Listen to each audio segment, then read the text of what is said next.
Hi everyone, my name is Stokes Aratere. Welcome to the Baby Cut Shop Live. We're talking about redefining motherhood today with Monique Vega. I am so excited to chat. I love these conversations because they tend to be very real, very honest, very authentic.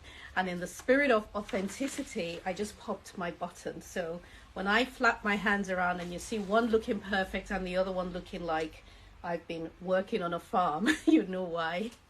But I hope your day is going well. My name is Tokes. I'm one of the interior designers at the Baby Cut Shop, and we are passionate about helping moms and moms to be make their motherhood journey a lot smoother by providing the most beautiful furnishings and interior design service for little ones. And we're based on the Kings Road in Chelsea. How are you doing? Okay, I think, oh, Monique, I see you. So if you go ahead and request, I think I see it now. But it's that we're having this conversation because one area that no matter how the world changes, no matter how your life changes, motherhood is always such a thing. Hey, you. Good to see you, Monique. How you doing? Very good. Thank you. Thanks for having me. You are welcome. You look gorgeous as always. Thank you. Likewise to you. You're proud. Are you in the shop? I am, yeah. I'm in the shop today, and I've got behind me, for some strange reason, my videos always come out with a blurry background.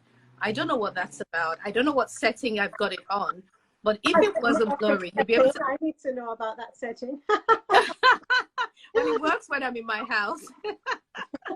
But for here, where I would love to show off the beautiful rainbow mural behind me and the artwork we have behind me, you can't even see it.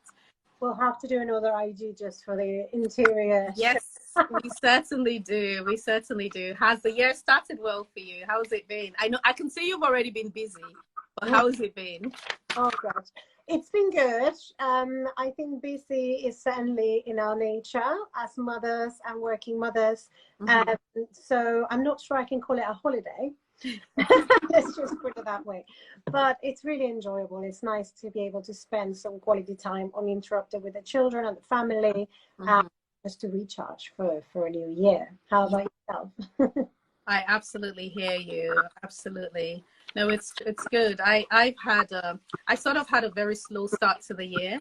Normally, I'm very busy. I'm up and about, and just soaking in that new year vibe. But this year was very different. I just decided I just didn't want to get bogged down with too much inspirational material. Sometimes when it's too much, you just don't feel like you actually start to compare your present self to who you'd want to be, and then the stress begins, and then in the midst or with the background of everything going on and everybody talking about new year, new me, you end up feeling more discouraged than encouraged. So I deliberately stayed away from all of that here, and finally I'm kind of getting back into the spirit of work and everything. So I'm excited. No, so it's really exciting. I think it's going to be a really... Oh, you've gone off for a minute, Monique. Sorry, it's because I've got a tiny bit of battery, but I'll get my phone in a minute. No, I was just saying that it happens to everybody, and I think the pressure is on when expectations become our part of our reality, and we set the bar really high. Yeah, we're obviously high achieving people, but that's definitely one of the things I've learned is finding time to just pause. Yeah, and recharge, because burnout is certainly something that's around the corner for people like us that are managing so many things. And I think one of the things I'm practicing in 2023 is a little bit more mindfulness, a little bit more of just pausing and really zoom out, which is something I learned from my husband as a filmmaker. He's had this very nice philosophy saying, you sometimes just have to zoom out of it. To see the full picture. And I think that's something that it's been massive change or mindset. I think moving forward 2023, we should all start zooming out. I absolutely agree. I definitely agree. I was thinking about the state of the world today, which, when things start to happen, like when the pandemic started, at the beginning of it, many of us just felt, okay, it's going to come and then it's going to go, you know, and then life is going to revert back to what it was. How do you feel that your life has changed, even though for us, at least in the United Kingdom, we're not in a pandemic and we're health-wise, we're doing much better, but then there is some aftermath of it happening, which many people, I think, just did not recover back from it, or still haven't recovered from, even though health-wise they might be okay. How have you seen life after the pandemic? Yeah, that's a really good question. I think we often kind of want to forget that pandemic and year even happened. Mm-hmm. But I think we must not, because even on the hardest time, you know, being a parent during a pandemic, I think that was quite a challenge for a lot of people. Mm-hmm. But not being able to go out and just being forced to face your own reality and, you know, to face with things in life, I think it gave people possibly the more open mind to explore with it and to have, or almost forcingly practice different ways of keeping their mind at peace. And, you know, because there's a lot that was going on during the pandemic, you know, homeschooling for some people, it's hard in a relationship, it's hard on work, and I think there's so much going on that possibly the one thing I took the most was the importance of self-care and finding that balance. And to be honest, having created a platform like Mumble right before the pandemic, if not a weeks before we went into lockdown, was also a major support, because I think a lot of things in life, you need the right people around you and the right pick me up moments. I think just having to curate for Mumble, having amazing speakers, we continued our events throughout Zoom, and the community really grew, because I think the need for such united, for such support, even for all our mental health, was enormous. So I think that was a big topic in 2020. It was mental health as things that we all suddenly have to face with, or you know, either start practicing meditation, or those that already meditate just took it to a whole new level. Yeah, that's so true. That's so true. Oh, if you're just joining us, I'm chatting with Monique Vega of Mumble Forum, and Mumble is a fantastic organization that supports women in incredible ways. I know you've got events coming up, so we're going to talk about that at the end. But if you're just joining us, we've literally just started, so you haven't missed a lot, but you did miss something very important that she just shared about the pandemic and the aftermath of it. So if you hit the replay button when we're done recording, you'll be able to catch up with the whole thing. So Monique is a dear friend of mine. She's a mom, she's a businesswoman, she's an ambassador, she's many things. And I am dying to know how you define, how do you deal with challenges as a mom?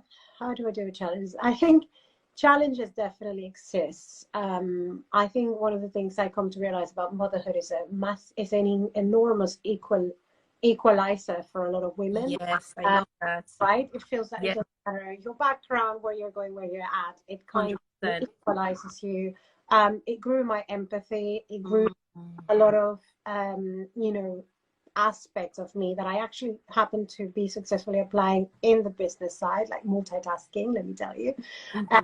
And I think I try to not overachieve, even that it looks like we try to, but I try to just compartmentalize moments and balance, not to seek balance, but harmony. You know, if in the moment I'm feeling overwhelmed, then I slow the speed, because I think that's the key. People try to achieve this level of always balance. That you always have to keep a rhythm, and always, you know, and then you risk oversaturating yourself. And I keep going back to the mental health. I think one of the things I realized in parenting is if I'm not full, if I don't have my glass full, I can't pour other people's glass, my family, my husband. So I almost have a responsibility to maintain that mental health for myself, but especially for the sake of my family.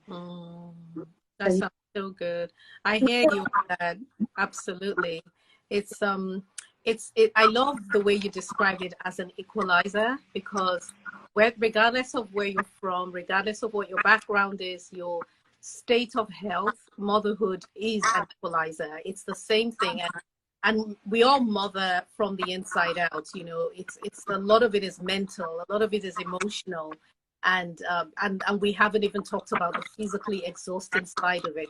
But what have you found to be some of your biggest challenges, even though you found a way to clearly cope with difficulties? But what has been some of your biggest challenges as a mom? Well, I'll ask you back in a minute as well, but I think possibly it's time management. Yeah. It's one of the biggest aspect. You know, I'm not particularly by nature an organized person, so having to really forcefully being organized in order to achieve what I need to achieve and manage the time is the one thing I would say is the biggest challenge, because we're not just managing ourselves, we're managing our children.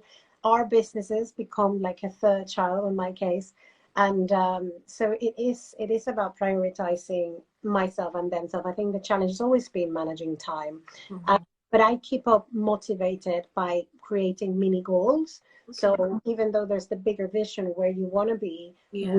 we make short-term tasks and you know, weekly tasks, monthly tasks. And the short-term task, when you achieve them, it gives, you know, it keeps you going. Whereas if you have such a big, you know, goal and that's the only thing you would celebrate, then you could lose energy or even doubt yourself throughout the way. So possibly having those little moments of, you know, I would even celebrate getting out of the house at a certain time, doing everything. So just celebrating small victories. I think it's a big thing, because you're constantly telling yourself and telling your mind, keeping yourself in a state of achieving. But even the little things. Even the little things, you're right. Yeah. How about yourself? Like, because obviously you're a mom. Yeah. Have your own business. What have you been balancing it all? Oh my goodness. I think, like you, time has been my issue, because I've been running the business for since my third was a little one. So I've been a business, maybe not the baby customer, but I have been running my own business for the past 18 or so years. And so it's always been time where I had my third son, and then later went on to have my fourth. At every single stage of my journey, it's time, you know. And the time, along with time comes the guilt, because I've got to work, you know, I've got to spend time on the business. I am really blessed in the sense that I absolutely love what I do. I don't have, I mean, I work as a part of my holiday. I really do enjoy what I do, and I know that's a blessing. And so for me, it then becomes a bit of a challenge to remember when to draw the line. Yeah. You know, and my work frequently spills into my family life and my family time. The guilt shows up, it has shown up in times when I have forgotten parents' evening at school, or a teacher or head teacher is calling me again because I've forgotten something, or my son was meant to bring something into school and he didn't because I didn't remember. So I find that the most difficult is time combined with mom guilt, because the mom guilt just sits in the background. And when you compound and recognize the fact that you're not giving enough time to your family, or you think you're not giving enough time to them, then it makes it worse. But the way that I've dealt with it is to, like you, where we should literally be hanging out every single day. Very similar, is compartmentalizing. So I was able to one day just realize that I can't keep living as though my whole life is one big scene in a movie. I have to see them as various scenes with various actors in it, and I have to give each their due. So I divided my life into the house, which anything to do with the house that falls under the house, the family, the business, my personal platform where I talk about mindset and inspiration and business and so on, and then books. I put myself in a box. And then what I then did was make sure that I knew what the barest minimum I needed in all of these areas, recognize the barest minimum. And so, for example, if I was walking through the sitting room and I picked up a toy or a pair of socks and put it away, that was me blessing my house. I did not need to have a whole session of decluttering the house, cleaning the house and doing the dishes and doing everything. The environment is important, isn't it?